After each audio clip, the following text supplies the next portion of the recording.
Hello दोस्तों, तो सबसे बड़ा न्यूज आप लोग तो थंबनेल में देख लिए होंगे।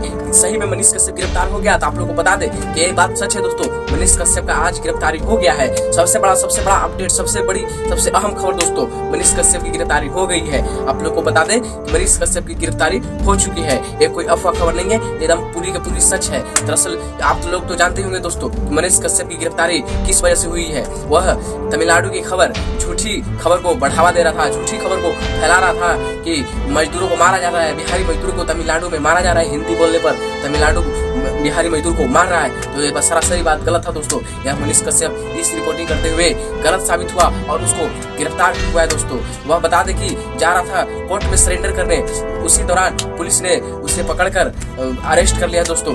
बोले तो गिरफ्तार कर लिया है दोस्तों। आप लोग को बहुत ही महत्वपूर्ण, बहुत ही अहम खबर बताते हैं कि मनीष कश्यप गिरफ्तार हो चुका है। आप साइड में देख सकते हैं इस तस्वीर को, आप अंदाज लगा सकते हैं कि मनीष कश्यप का गिरफ्तारी हो गया है। आप साइड में तस्वीर देखिए, अलग अलग तस्वीरें आप लोग देख सकते हैं। ये सबसे बड़ी जानकारी है दोस्तों, सबसे बड़ी अहम खबर है दोस्तों, मनीष कश्यप का गिरफ्तारी हो गया है। आप देख सकते हैं लाइव तस्वीरें, सबसे बड़ी खबर है दोस्तों। तो दोस्तों ऐसी ये खबर आप लोगों को कैसा लगा, वीडियो को लाइक, चैनल को सब्सक्राइब जरूर कीजिए।